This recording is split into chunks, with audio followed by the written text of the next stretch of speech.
మా latest videos కోసం మా ఈ తెలుగు న్యూస్ ఛానల్ సబ్స్క్రైబ్ చేసి గంట సింబల్ యాక్టివేట్ చేసుకోండి. జనవరి 14 సంక్రాంతిలోపు బియ్యం డబ్బాలో ఇది పెడితే చాలు, సంవత్సరమంతా డబ్బే డబ్బు, కనకవర్షమే, కష్టాలు పోతాయి, వద్దన్నా ధనం వస్తూనే ఉంటుంది. మన సనాతన భారతీయ సంస్కృతిలో పండుగలు అనేవి కేవలం ఒకరోజు వచ్చి వెళ్ళే వేడుకలు మాత్రమే కాదు, అవి మన జీవన విధానంలో భాగమే. ప్రకృతితోనూ ఆ పరమాత్మనితోనూ మనం మమేకమయ్యే అద్భుతమైన దివ్య సందర్భాలు. మన పెద్దలు ఏ పండుగను ఏర్పాటు చేసినా దాని వెనుక ఒక గొప్ప శాస్త్రీయ మరియు ఆధ్యాత్మిక పరమార్థం దాగి ఉంటుంది. అటువంటి పండుగలలో మకర సంక్రాంతికి ఉన్న ప్రాముఖ్యత అంతా ఇంతా కాదు. దీనిని పెద్ద పండుగ అని, రైతుల పండుగ అని, పంటల పండుగ అని రకరకాల పేర్లతో ఆప్యాయంగా పిలుచుకుంటాం. ఎందుకంటే ఆ ప్రత్యక్ష దైవమైన సూర్యభగవానుడు తన దిశను మార్చుకుని దక్షిణాయనం నుండి అత్యంత పవిత్రమైన ఉత్తరాయణ పుణ్యకాలంలోనికి ప్రవేశించే అద్భుతమైన రోజు ఇది.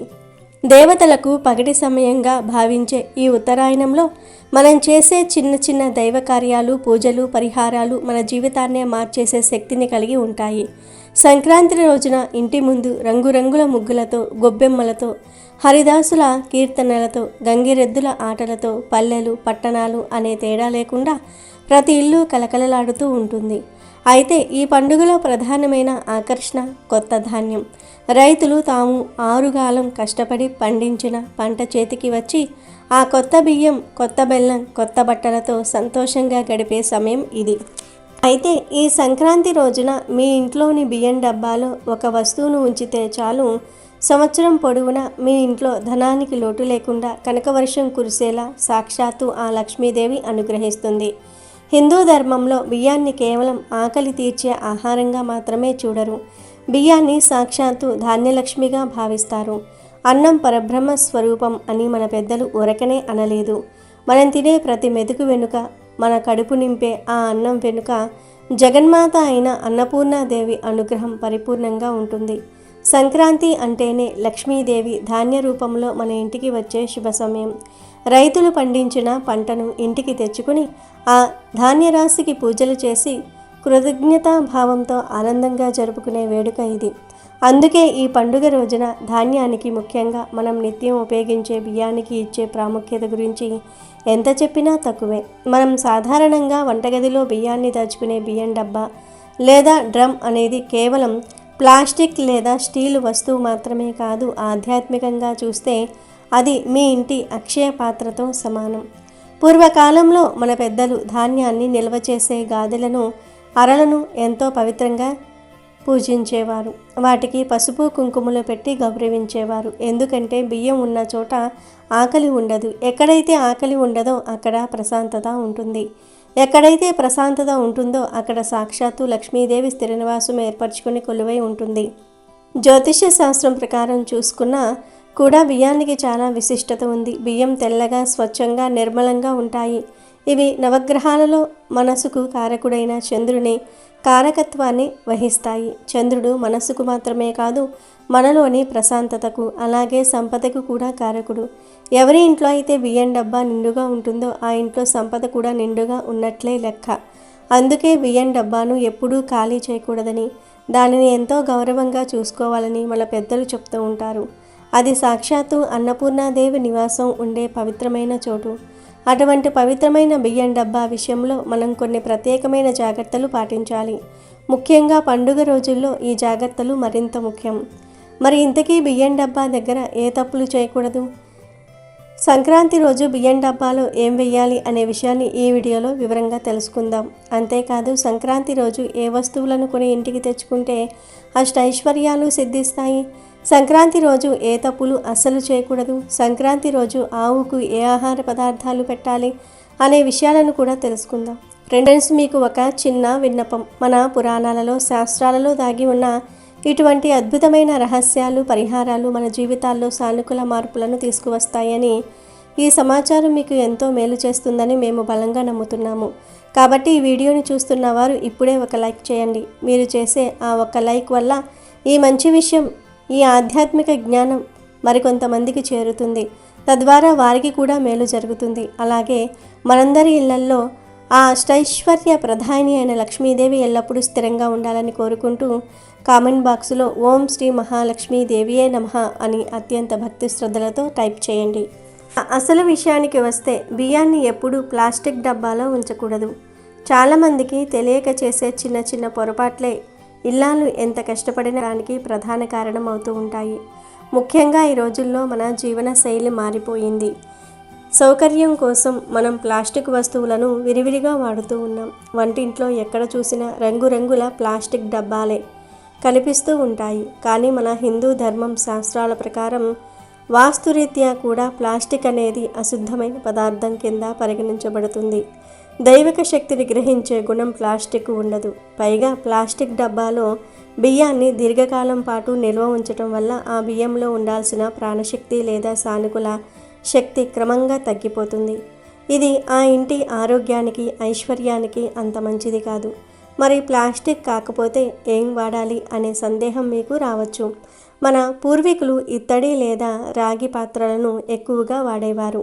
ఇవి పూజా కార్యక్రమాలకు నీళ్లు త్రాగడానికి అత్యంత శ్రేష్టమైనవే, అందులో సందేహం లేదు. కానీ మనం రోజు వండుకునే బియ్యాన్ని, అది కూడా ఎక్కువ మొత్తంలో అంటే 25 కిలోలు లేదా 50 కిలోల బియ్యాన్ని నిల్వ చేయడానికి ఇత్తడి లేదా రాగి పాత్రలు అంత అనుకూలమైనవి కావు. ఎందుకంటే గాలిలోని తేమ వల్ల ఆ లోహాలు ఆక్సీకరణం చెంది లోపల ఉన్న పదార్థాన్ని పాడు చేసే అవకాశం ఉంటుంది, లేదా బియ్యం రంగు మారే అవకాశం ఉంటుంది.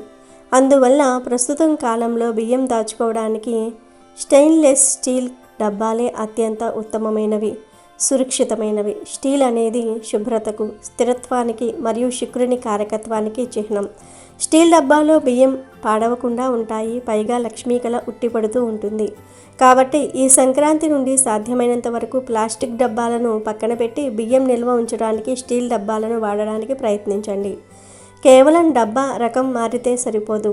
ఆ డబ్బాను మనం ఎలా మెయింటైన్ చేస్తున్నాం అనేది కూడా చాలా ముఖ్యం. బియ్యం డబ్బా ఎప్పుడూ కూడా నీట్గా శుభ్రంగా తలతలలాడిపోతూ ఉండాలి. డబ్బా మీద జిడ్డు, దాని చుట్టూ బూజు, దుమ్ము, ధూళి అస్సలు ఉండకూడదు. మన పెద్దలు ఎప్పుడూ చెప్తూ ఉంటారు, ఎక్కడైతే శుభ్రత ఉంటుందో అక్కడ దైవత్వం ఉంటుంది, ఎక్కడైతే మురికి ఉంటుందో అక్కడ దరిద్ర లక్ష్మి చేరుతుంది అని. బియ్యం డబ్బా అపరిశుభ్రంగా ఉంటే అది ఆర్థిక ఇబ్బందులకు దారితీస్తుంది.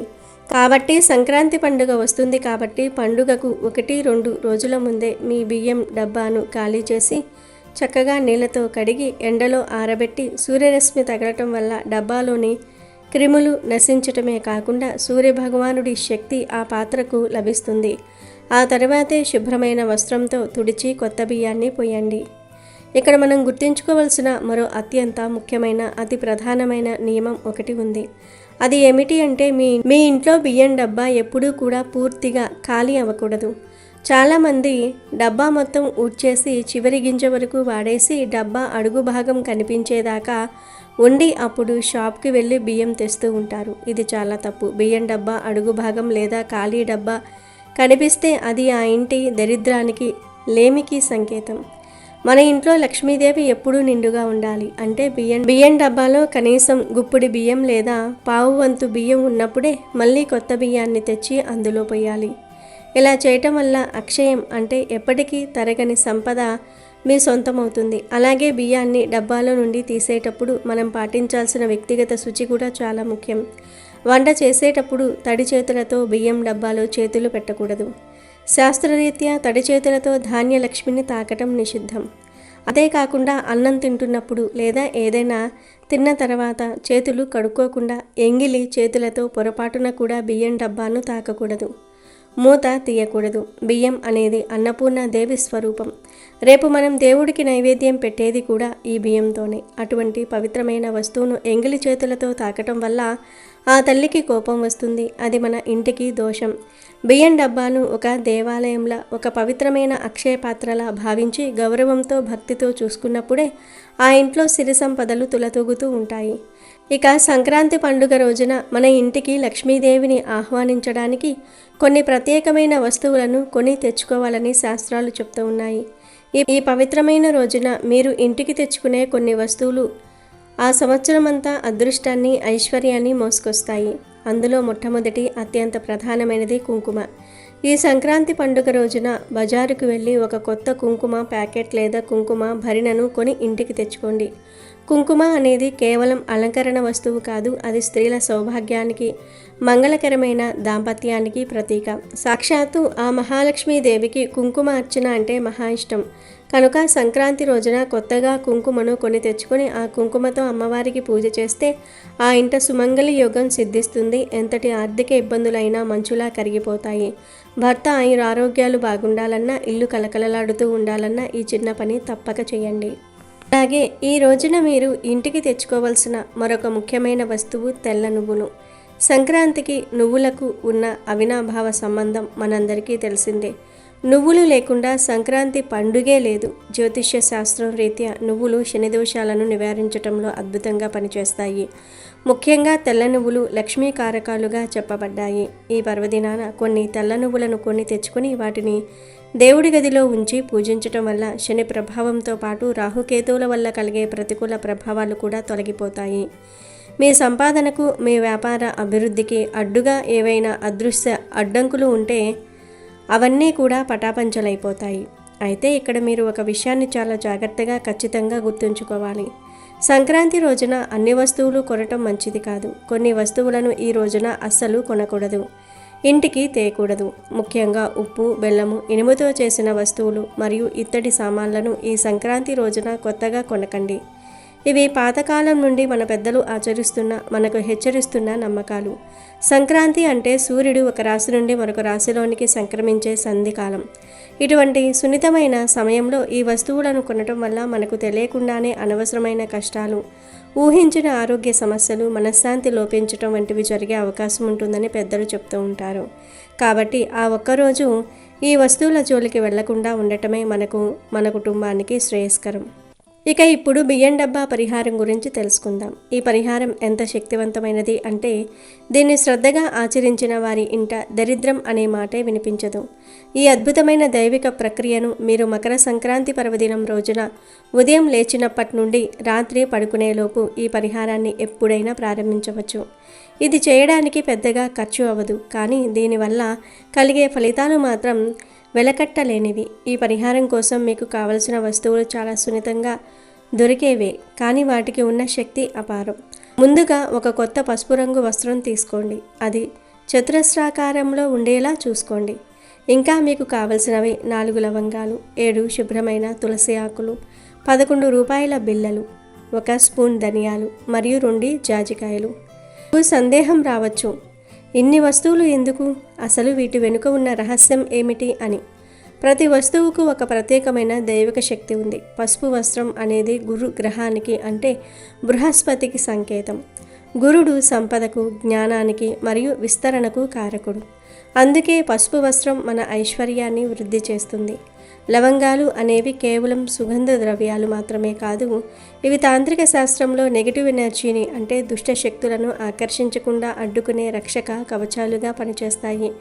ఇక తులసి ఆకులు, ఇవి సాక్షాత్తు విష్ణుప్రియ లక్ష్మీనారాయణుల అనుగ్రహం తులసి ఉన్న చోట పరిపూర్ణంగా ఉంటుంది. తులసి ఉన్న చోట ఎటువంటి వాస్తు దోషాలు పనిచేయవు. 11 రూపాయల నాణాలు ఎందుకు అంటే సంఖ్యాశాస్త్రం ప్రకారం 11 అనేది లాభానికి, వృద్ధికి మరియు శుభానికి సంకేతం. ధనియాలు వీటి పేరులోనే ఉంది ధన అని. ధనియాలను ధనధాన్యాలు అని కూడా అంటారు. ఇవి సహజంగానే ధనాన్ని ఆకర్షించే గుణం కలిగినవి. చివరిగా జాజికాయ, ఇది అదృష్టాన్ని వృద్ధి చేయటంలో, నిలిచిపోయిన పనులను వేగవంతం చేయటంలో అద్భుతంగా పనిచేస్తాయి. ఈ అన్ని శక్తులు ఒకచోట చేరితే అది ఎంతటి అద్భుతాన్ని సృష్టిస్తుందో మీరే ఊహించుకోండి. ఇప్పుడు ఈ పరిహారాన్ని ఎలా చేయాలో చూద్దాం. ముందుగా మీ పూజా మందిరంలో దేవుడి ఫోటో ముందు ఆ కొత్త పసుపు వస్త్రాన్ని పరవండి. ఆ వస్త్రం మధ్యలో ముందుగా 4 లవంగాలను 4 దిక్కులకు సూచికగా ఉంచండి. ఆ తర్వాత 7 శుభ్రమైన పచ్చని తులసి ఆకులను వాటిపై పెట్టండి. గుర్తుంచుకోండి, తులసి ఆకులు వాడిపోయినవి లేదా చిరిగిపోయినవి వాడకూడదు. అప్పుడే తెంపినవి అయితే మరీ మంచిది. ఆ తులసి ఆకులపై 11 రూపాయల కాయిన్స్ను లక్ష్మీ స్వరూపంగా భావించి ఉంచండి. ఆ తర్వాత 1 స్పూన్ ధనియాలను వాటిపై వేయండి. ఇవి మీ ధన నిల్వలను పెంచుతూ ఉంటాయి. చివరిగా 2 జాజికాయలను ఉంచి వాటన్నిటిపై భక్తితో కొంచెం పసుపు, కొంచెం కుంకుమను చల్లండి. ఇది కేవలం వస్తువులను ఒకచోట చేర్చటం కాదు, లక్ష్మీదేవికి ఒక ఆహ్వానం పంపటం. ఇప్పుడు మీ 2 చేతులు జోడించి కళ్ళు మూసుకొని మీ మనసులో, అమ్మా శ్రీ మహాలక్ష్మి, అన్నపూర్ణేశ్వరి, నా ఇల్లు ఎప్పుడూ పాడి పంటలతో సిరి సంపదలతో కళకళలాడుతూ ఉండేలాగా చూడు. నా ఇంట్లో ఎప్పుడూ ధనానికి ధాన్యానికి లోటు ఉండకూడదు. ఈ బియ్యం డబ్బా నా పాలిట అక్షయ పాత్రలా ఎప్పుడూ నిండుగా ఉండాలి. నా కుటుంబ సభ్యుల ఆకలి తీర్చాలి అని మనస్ఫూర్తిగా కోరుకుంటూ ఆ వస్త్రాన్ని మెల్లగా వస్తువులు కింద పడకుండా ఒక చిన్న మూటలా కట్టండి. దారంతో గట్టిగా ముడివేయండి. ఇలా సిద్ధం చేసిన ఆ పవిత్రమైన మూటను దేవుడి దగ్గర నమస్కరించుకుని నేరుగా మీ వంటగదిలోనికి తీసుకుని వెళ్ళండి. అక్కడ ఉన్న మీ బియ్యం డబ్బాలో లేదా బియ్యం రమ్ములో మధ్యలో ఉన్న బియ్యాన్ని కొంచెం పక్కకు జరిపి ఒక చిన్న గొయ్యిలా తీసి ఈ మూటను అక్కడ అత్యంత భద్రంగా రహస్యంగా ఉంచండి. ఆ తర్వాత దానిపైన మళ్ళీ బియ్యం కప్పేయండి. అంటే ఆ మూట బియ్యం రాసి లోపల దాగి ఉండాలి. అది ఎవరి కంటికి కనిపించకూడదు. ఇలా సంక్రాంతి వంటి పవిత్రమైన రోజున శుభముహూర్తంలో బియ్యం డబ్బాలో ఈ దివ్యమైన మూటను బియ్యం డబ్బాలో పెట్టడం వల్ల ఆ మూటలోని పవిత్ర పదార్థాల నుండి నిరంతరం వెలువడే సానుకూల శక్తి మీ బియ్యాన్ని చైతన్యవంతం చేస్తుంది. తద్వారా మీ ఇంటి ఆర్థిక స్థితిని అద్భుతంగా మెరుగుపరుస్తుంది. ముఖ్యంగా ధనియాలు, జాజికాయ మరియు తులసి నుండి వచ్చే ఆకర్షణ శక్తి వల్ల మీ బియ్యం డబ్బా ఒక శక్తివంతమైన అయస్కాంతంలా మారి విశ్వంలో ఉన్న సంపదను, ధనాన్ని మీ ఇంటి వైపు ఆకర్షించడం మొదలు పెడుతుంది. మీరు అవసరాలకు ఎంత ఖర్చు చేసినా ఖర్చు అయిన దానికి రెట్టింపు ధనం మళ్ళీ ఏదో ఒక రూపంలో మీ దగ్గరకు, మీ ఇంటికి చేరుతూనే ఉంటుంది. ధన ప్రవాహం అనేది నిరంతరం వస్తూనే ఉంటుంది. మీరు ఈ మూటను వచ్చే ఏడాది సంక్రాంతి వరకు, అంటే ఏడాది పొడవునా ఆ బియ్యం డబ్బాలోనే అలాగే ఉంచవచ్చు. ఒకవేళ మధ్యలో బియ్యం వాడేటప్పుడు డబ్బాలో బియ్యం తగ్గిపోతూ ఉంటే జాగ్రత్తగా ఆ మూటను బయటకు తీసి పక్కన పెట్టి కొత్త బియ్యం డబ్బాలో పోసిన తర్వాత మళ్ళీ ఆ కొత్త బియ్యం మధ్యలో ఈ మూటను యథావిధిగా దాచిపెట్టండి. ఈ చిన్న పరిహారం వల్ల కలిగే ఫలితాలు కేవలం డబ్బుకు మాత్రమే పరిమితం కాదు. ఇది ఇంట్లో ఉన్న నెగిటివ్ ఎనర్జీని పూర్తిగా తొలగిస్తుంది. దీనివల్ల ఇంట్లో అనారోగ్య సమస్యలు తగ్గుముఖం పడతాయి. తరచూ గొడవపడే భార్యాభర్తల మధ్య అన్యోన్యత పెరుగుతుంది. అనవసరమైన కలహాలు పోయి కుటుంబమంతా సంతోషంగా, ప్రశాంతంగా ఉంటుంది. అన్నపూర్ణాదేవి అనుగ్రహం పరిపూర్ణంగా ఉంటే ఆ ఇంట్లో ఎప్పుడూ నిత్య కళ్యాణం, పచ్చతోరణమే. కాబట్టి ఈ సంక్రాంతికి మీరు వేలకు వేలు ఖర్చు పెట్టి పెద్ద పెద్ద హోమాలు, యాగాలు చేయకపోయినా పర్వాలేదు. కేవలం సంపూర్ణమైన నమ్మకంతో, విశ్వాసంతో ఈ చిన్న పనిని చేయండి. మీ జీవితంలో మీ ఆర్థిక స్థితిలో వచ్చే స్పష్టమైన మార్పును మీరే స్వయంగా గమనించుతారు, ఆశ్చర్యపోతారు. ఆ తల్లి మహాలక్ష్మి దయతో, సూర్య భగవానుడి ఆశీస్సులతో మీ ఇల్లంతా ఆయురారోగ్యాలతో, సుఖ సంతోషాలతో, అష్టైశ్వర్యాలతో, సిరి సంపదలతో తులతూగాలని మనస్ఫూర్తిగా కోరుకుంటున్నాను. కాబట్టి అందరూ సంక్రాంతి రోజు బియ్యం డబ్బాలో ఈ మూటను వేసి శుభ ఫలితాలను పొందండి. మనలో చాలామందికి సొంత ఇల్లు కావాలని ఆశ ఉంటుంది. మరి కొందరికి పొలాలు ఉండాలని, భూములు, స్థలాలు ఉండాలని ఆశ ఉంటుంది. మన కోసం కాకపోయినా మన భవిష్యత్తు తరాల కోసం ఎంతో కొంత ఆస్తులను కొని పక్కకు పెట్టాలని కోరిక ఉంటుంది. కానీ పరిస్థితులు అనుకూలించకపోవటం వల్ల ఆస్తులను వృద్ధి చేసుకోలేకపోతూ ఉంటారు. మీరు పడిన కష్టం మీ పిల్లలు పడకూడదు అని అనుకుంటూ ఉంటారు. ఇలా సొంత ఇల్లు కావాలని, ఆస్తులు వృద్ధి చేసుకోవాలని కోరుకునేవారు ఈ పెద్ద పండుగ రోజు ఆవు కనిపిస్తే ఒక పని చేయండి. మీ ఇంటికి ఆవు వచ్చినా లేదా మీరు గోశాలకు వెళ్ళిన ఆవుకి ఇలా చేయండి. మీ మనసులో ఉన్న కోరికలు నెరవేరటం ఖాయం. అసలు ఏం చేయాలి అంటే సంక్రాంతి రోజు ఆవు కనిపిస్తే ఆ ఆవు చుట్టూ 7 సార్లు ప్రదక్షిణలు చేయండి. ప్రదక్షిణలు పూర్తయిపోయిన తర్వాత ఆవు వెనుక భాగంలో పసుపు రాసి కుంకుమ బొట్లు పెట్టి అక్షింతలు వేసి నమస్కారం చేసుకోండి. ఆ తర్వాత ఓం సురభియే నమః అని 11 సార్లు ఆవు దగ్గర నిలబడి జపించండి. ఆ తర్వాత ఆవుకు అరటి పండును తినిపించండి. సంక్రాంతి రోజు ఆవుకు అరటి పండ్లు తినిపిస్తే మీకు మనసులో ఉన్న కోరికలన్నీ కూడా నెరవేరుతాయి. మీరు ఆవుకు అరటి పండును తినిపించేటప్పుడు ఆవు మీ చెయ్యి తాకితే ఇక మీ పంట పండినట్లే. మరి ప్రతి ఒక్కరూ సంక్రాంతి రోజు ఆవుకు చక్కగా పూజ చేసి దానికి అరటి పండ్లను తినిపించండి. అలాగే కుదిరితే ఆవుకి నీటిని కూడా ఆహారంగా పెట్టండి. 5 గంటల పాటు నానబెట్టిన ఉలవలను తినిపించటం వల్ల ఉద్యోగంలో స్థిరత్వం ఉంటుంది. నానబెట్టిన బొబ్బర్లను తినిపిస్తే ధనం బాగా సంపాదిస్తారు. నానబెట్టిన గోధుమలను తినిపిస్తే కీర్తి ప్రతిష్టలు పెరుగుతాయి. సమాజంలో మంచి పేరు వస్తుంది. గోమాతకు కొంచెం నీటితో కలిపి బియ్యం పిండిని తినిపిస్తే మానసికంగా ప్రశాంతత లభిస్తుంది. ఇంట్లో గొడవలు అవుతున్న వారు ఇలా చేస్తే ఫలితం ఉంటుంది. అలాగే నానబెట్టిన కందులను తినిపిస్తే కోపం బాగా ఉన్నవారు తగ్గించుకుంటారు. 5 గంటల పాటు నానబెట్టిన కుసుమలను తినిపిస్తే మనసు, ఆత్మ పరిశుద్ధం అవుతుంది. నానబెట్టిన శనగలను గోమాతకు తినిపిస్తే ఆధ్యాత్మిక చింతన అలవడుతుంది. కొంచెం నీటితో కలిపి బెల్లం, రాగి పిండిని తినిపిస్తే అష్టైశ్వర్యాలు కలుగుతాయి. నానబెట్టిన పెసలను తినిపిస్తే విద్యాభివృద్ధి జరుగుతుంది. ఉడికించిన బంగాళాదుంపలను తినిపిస్తే నరఘోష నివారణ జరుగుతుంది. క్యారెట్లను తినిపిస్తే వ్యాపారంలో వృద్ధి సాధిస్తారు. బీట్రూట్, పాలకూరతో ఐశ్వర్య ప్రాప్తిని పొందవచ్చు. గోమాతకు దోసకాయలను తినిపిస్తే శత్రువుల బాధ తగ్గుతుంది. గోమాతకు టమాటాలను తినిపిస్తే పెళ్లి త్వరగా అవుతుందట. బయట కనిపించే ఆవులకు కానీ లేదంటే దగ్గరలో ఉండే గోశాలకు వెళ్ళి గోవులకు మీరు టమాటాలను పెట్టవచ్చు. ఇలా ఆవుకు టమాటాలను పెట్టడం వల్ల త్వరలో పెళ్లి కుదురుతుంది.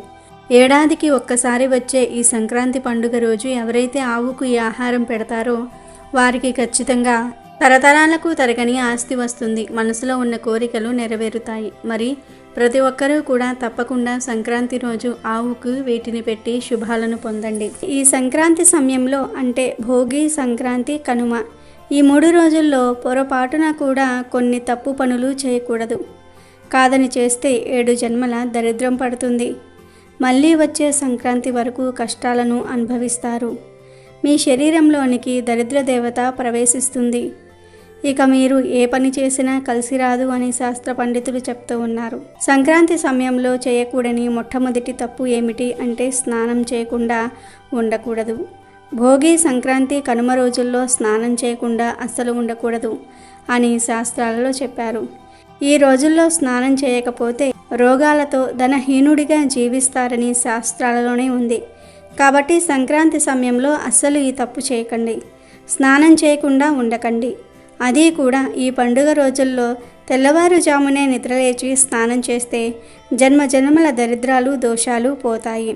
ఇక 2వ తప్పు ఏమిటి అంటే ఆధ్యాత్మిక మార్గంలో ముందుకు వెళ్ళదలుచుకున్న వారు దయచేసి ఈ సంక్రాంతి సమయంలో కోడి పందాలు ఆడటం కానీ చూడటం కానీ చేయకండి. 2 జంతువుల కాళ్లకు కత్తులు కట్టి అవి రక్తం వచ్చేలాగా ఒకదానినొకటి చీరేసుకుంటూ ఉంటే అది చూసి ఆనందిస్తే దాని శాడిజం అంటారు. అలాంటి మనస్తత్వాన్ని ఏ దేవతామూర్తి అంగీకరించదు.